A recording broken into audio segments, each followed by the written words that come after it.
You never really know how long to wait. Hello, everyone.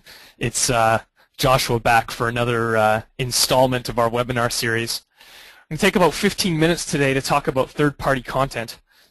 People are still streaming in, so I'm going to wait for another 20 seconds and then fire this up.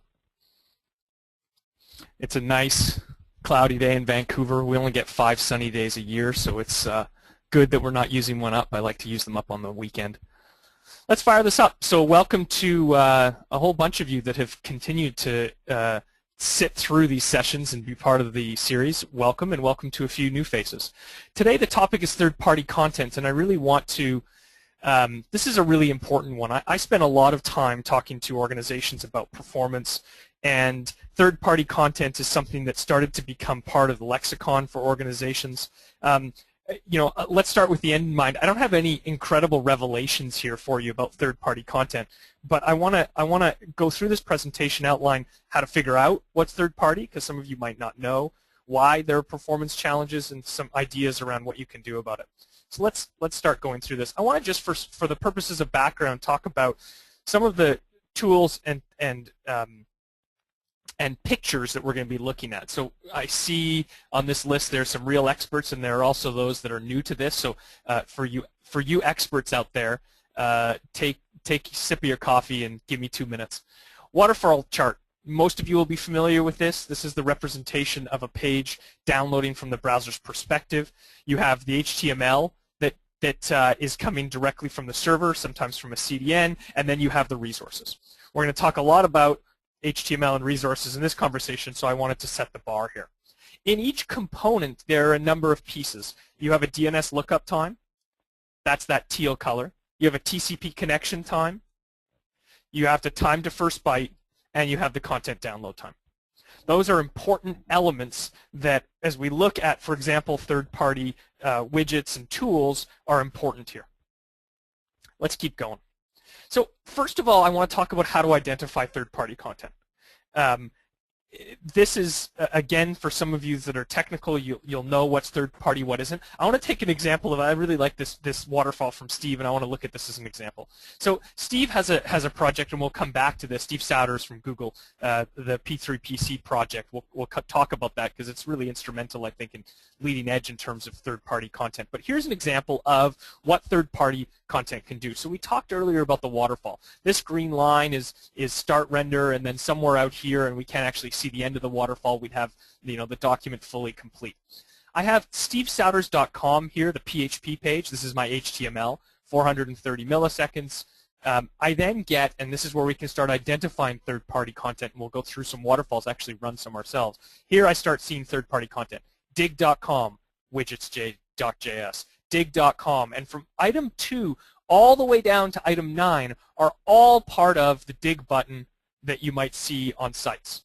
And then item 10 here is the first element on Steve's site that he wants to load. So this happens all the time. I see it constantly. I see an organization come up. They'll say, I have a performance problem. We'll take a look at their waterfall, which we'll run an example in just a sec. And I'll see that, for example, from 0.5 seconds all the way to what, 2.2, 2.3 seconds is time for that dig button to load. Is that something, that I ask customers, is that something you're aware of? Do you know the impact that that's having on your performance? Do you know that 2 whole seconds, or in some cases way more, is being given over to render that dig widget? That's a huge problem. And what we're here to talk about today is, you have control. I think of the performance problem in terms of a front end, a back end problem. A back end problem would be symbolized by how long is, in most part, how long is this green?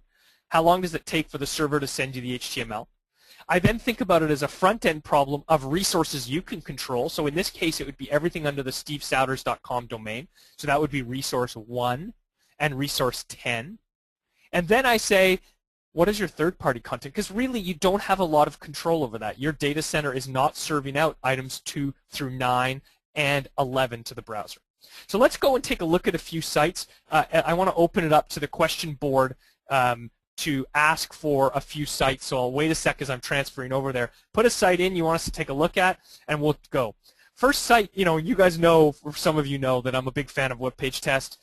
open source tool that we are a sponsor of, but there are many other sponsors. What I really like about this is I can pick the test location. Got a number of different locations I can test from.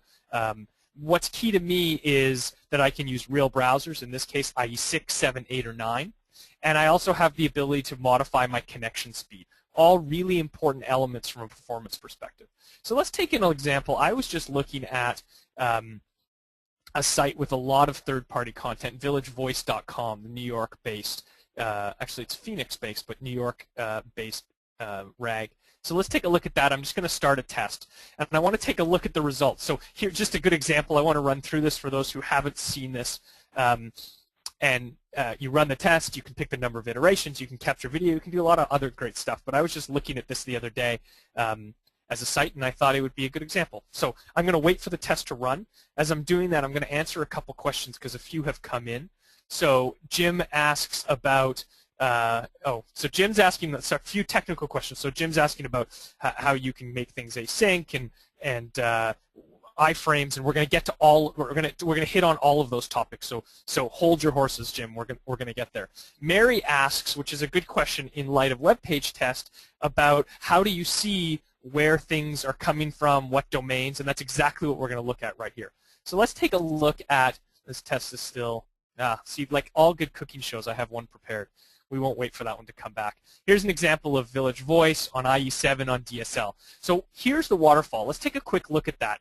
What I'm going to look at is I'm going to start looking at the domain. So I've got villagevoice.com, assets.villagevoice.com. I'm just going to kind of take a glance at the waterfall. Then I'm going to come up here and click on the domains button. This will give me a picture that's really important. Notice how many domains are being called here. If I come down to this view, so this is basically my first view, shows me by request, shows me by request how many. So most of these, most are coming from media.villagevoice, villagevoice.com, and vvoice.vo. And by bytes is also a really important measure because I might have only 1 or 2 requests from a third-party content, but a huge chunk of the data. So let's take a look at the domains here. I've got And I want to look at it from 2 perspectives. I want to look at it as if I was Village Voice, what do I control? What don't I control? And here's an example where I control villagevoice.com. I control this one as well. This is a CDN domain, Limelight Networks. I've got assets.villagevoice and www. So I actually control a lot of the domains. And then I get into Real Media, a domain I don't control, Scorecard Research, a domain I don't control, Google Analytics, Like Me, Underground, Quant Server. So there are a number of domains here that I actually don't have control over. If we look at it from a domain perspective, this is pretty typical of the content market. I've got, I actually say this is probably less than other sites. Some sites will have a huge number of third-party calls. This is probably, 5, 10%. And in terms of data, again, most of the data, although some stuff off Real Media here, is actually coming from the source domain. So the first thing I'd recommend that you do is take a look at your waterfall from this perspective. So run your waterfall, see if this guy's back, run your waterfall, click on it, and click on the domain button, and you'll get a view for exactly, I guess this test isn't finished, so it's not back yet, exactly where your time is going and to what domains. I then want to circle back after doing that and actually take a look at my waterfall and see if there are any, let me just scroll up to the top here, any of the third-party calls that I'm really concerned about. And I actually like looking at the connection view in order to make that, in order to establish that. So what I like about the connection view is it gives me the ability to, sorry, let me get down to the connection view, gives me the ability to see what's connecting where. Maybe if there's a nice blank white spot, I'm seeing that that's really hurting me in terms of concurrency. A few things, this waterfall, I'm noticing not good connection management. I don't like all those oranges. That's for a separate session. But let's take a look at some of these third-party domains. I've got Real Media. I've got those coming in here. I actually have some pretty decent concurrency, so I'm not seeing a lot of blocking. What I'm looking for is areas like this call here, to see how there's nothing above it and nothing below it. That's a real blocking call. I'm concerned about that, but it's actually within my domain, so I actually have control over that. It's when I see that and it's outside my domain, like the example we saw here from Dig, where nothing's happening. Nothing's happening on my home domain. Nothing's happening on my home domain or home domains. That's where I start getting really concerned. I come down here to look at the likeme.net. and Google Analytics. Again, all pretty concurrent connections with not a lot of blocking. So I'm actually feeling pretty good about Village Voice. Now, again, it was something that I happened to pick. Let's take one other example. Let me just look at the list here. Excuse me as I go do that. So here is eonline.com. Let's take a look at eonline.com. That was one that was recommended by Aaron. So let's take Aaron. We'll take a look at eonline.com and take a look. So again, first step in this is identification. Do I have a lot of third-party calls? How might they be impacting me? We do that by looking at the waterfall. We do that by looking at the domains that I see here. And then I want to start talking about the impact of those. Now, the good example from Dig, and we just walked through this, was, again, here where I see just huge blocking. I didn't see that on the Village Voice site. We'll come back to the eOnline site and see what I see there. There is a great third-party performance project that's being undertaken by Steve Souders here, stevesouders.com/p3pc, where he's taken a number of third-party widgets that are very common on the web, from the Dig widget to the Facebook share, Google Analytics, buy and sell ads, and taken a look at some of the key criteria. What's the impact on the page?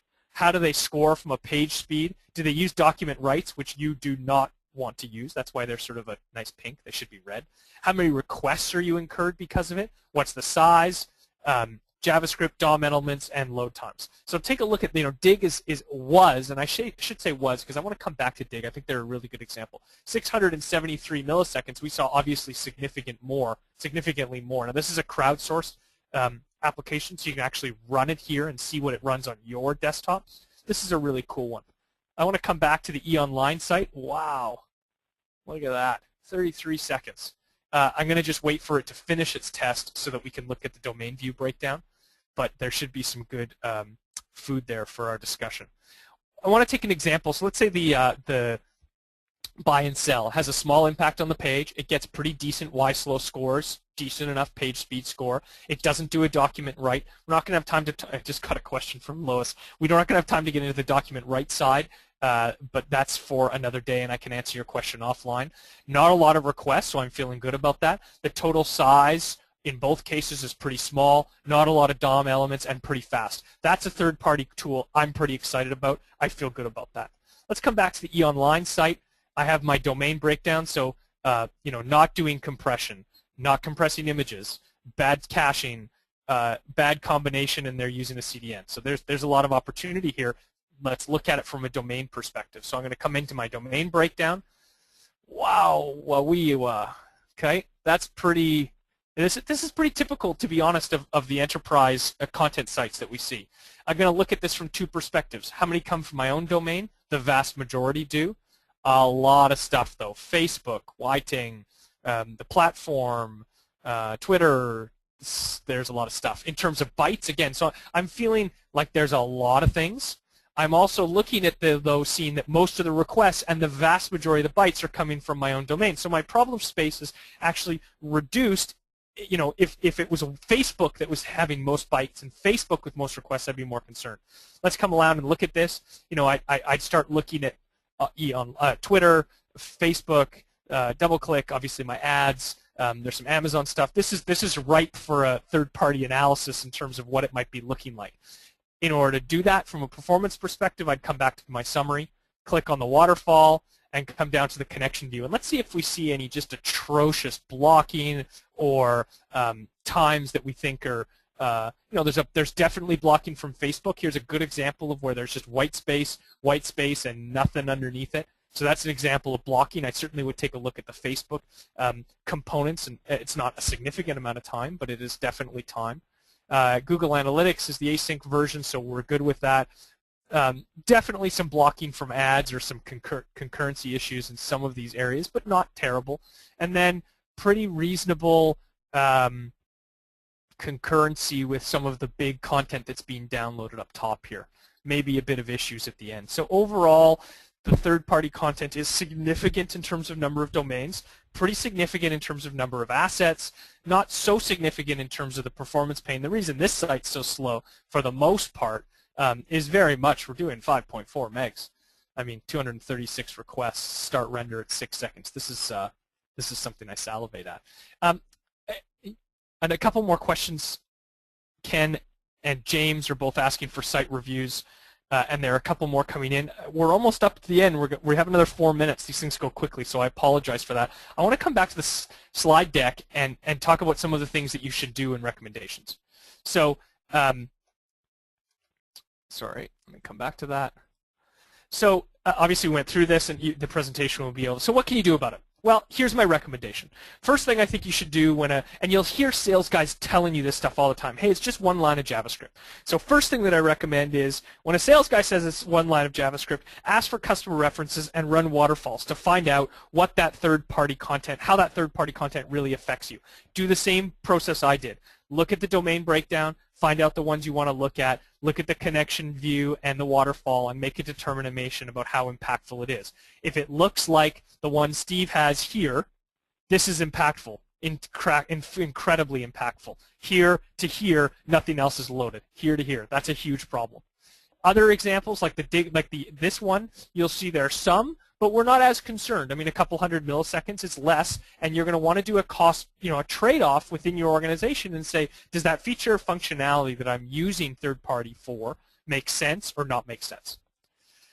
I then highly recommend you do some A/B testing. I constantly am hearing organizations who said, we got a recommendation for a recommendation engine, for example, on an e-commerce site. They said my conversion would go up by 2%. But it hurts my performance. What's my conversion really going to go up to? Use A/B testing to make that determination, and ideally force your vendor to do so if you can. One example of where we've really seen the next point be successful, where to push your vendor to make the tools better, is the example of Dig. So if I come back to this here, what you'll actually see is these guys had a terrible rating from Steve. And what happened is actually they here updated in March. They revamped their snippet based on pressure from the community. So one thing I'd recommend if you are using third-party tools, try to get it up on this site here, or email Steve about it through the P3PC page that we saw before, and try to get some momentum around changing it. Recommend they use tools like Strangeloop. Recommend that they start thinking about performance. There are two technical ways that you can try to help wrap this stuff. Unfortunately, given the volume of questions and the time we have, I'm not going to be able to get into them, but there's a lot of resources on async loading, async JavaScript, and in some cases you can just wrap stuff in an iframe to at least eliminate blocking. There are 3 questions that I want to sort of wrap into one, and then we need to end, unfortunately. Our 20 minutes is almost up. So questions around how do you know how significant these things are. We see performance. We see sometimes it's good and sometimes it's bad. How do we get a measure of that? So, there are a lot of testing tools that will allow you to really do a analysis at each point of where of where your third parties are at and what they're looking like. So, use a catch point, use Keynote, use Gomez, measure these things, figure out how fast they are. You can also do spot checks, obviously, with something like Web Page Test, and there's a great tool that Tony Perkins over at Travelocity just launched called Web Page Test Monitor, where you can set up monitors and monitor even using Web Page Test. So that's a good example. I am being given the hook. I hope that was useful. There is another session in our flow here about fixing your site's performance, which is going to be conducted on the 24th. I recommend that you try to attend. I also recommend, if you're interested or want some further analysis, and I see 5 or 6 sites that came in, we will get back to you with all of the outstanding questions that you have. So I will personally get back to you, but also recommend going to our site and doing a test your website, and we can definitely get some insight into testing. And last but not least, I do spend a lot of time blogging at night, so if you want some insight into, or you're interested in topics like this, spend some time on Web Performance Today. If you have suggestions on topics, suggest away. I'm always looking for insightful things to write about. It is 11:20 here in Vancouver, which is our allotted time. I thank you very much for attending.